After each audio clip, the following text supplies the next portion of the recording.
Welcome to another edition of Dirt Road Cinderella. Today we are unveiling our Under 1000 group build entry.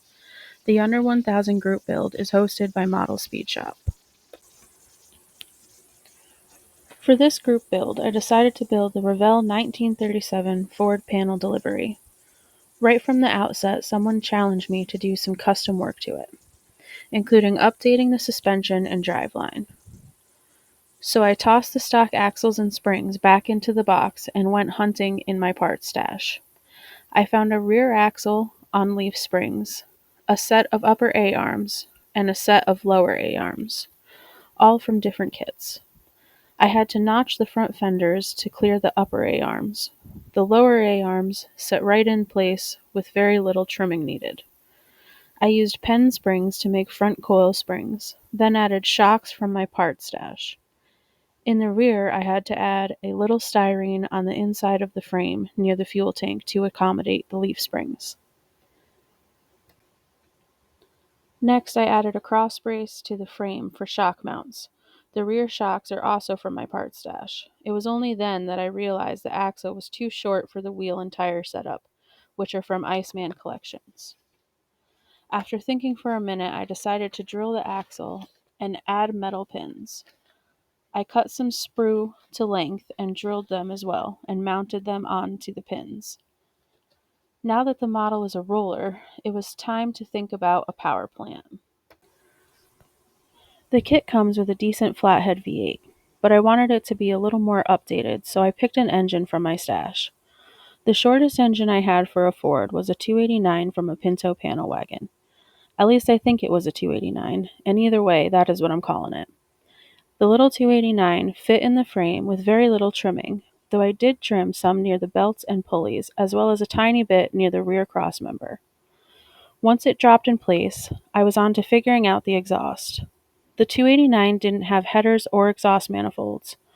My first thought was to make a set from solder like I often do. Realizing I was getting low on solder, I dove back into my parts stash. I came up with headers from a 302 that was in a 32 Ford kit. I drilled the headers and block to accept mounting pins so the headers had a strong mount and would not get knocked off while handling. The 302 headers set perfectly when I dropped the engine back into the frame. I knew then I would be able to work out the rest of the exhaust pretty easy, so I decided to finish building the engine. First, I drilled the fuel line holes in the pump and carb. Next was the spark plug wire holes and oil dipstick. After paint, I installed my fuel filter, which is just a really small diode, then the oil dipstick, which I made from wire. Lastly, I added the spark plug wires and dropped the engine into place. After installing the radiator, I made the coolant hose from wire and rubber craft tube. I cannot remember its actual name. For the exhaust, it was another dive into my parts stash. I found a set I could make work with little effort, then added aluminum tubing for the tips. At this point, the rest of the build was very straightforward. I hand-painted the wood floor and trimmed it with bare metal foil. The mason jar is on the seat for those of you always looking for my build signature. The body is painted Vallejo Arctic Blue and Vallejo Copper, sprayed with a Gallery GAD 39. Clear is Airbrush Colors acrylic sprayed through a Gallery Swallowtail. The decals cracked a little, but I did the best I could with 27-year-old decals. All in all, I am pretty pleased with how it came out. I am not a master painter like many of you, but I am working on it. I want to thank you all so very much for the subscriptions and support. So thank you. And a huge thank you to Model Speed Shop for hosting this group build. Right now, I'm about to clear off my desk and crack into Cards Off-Road Group Build, hosted by Pat over at Cards Scale Dreams. Gonna find out if I can get a 6.6 liter Duramax into a CJ7. Please enjoy the build details and video to follow. So until next time, remember, keep your blades sharp and your fingers clear.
Edited, produced, and narrated by me, Carrie Ann Packard.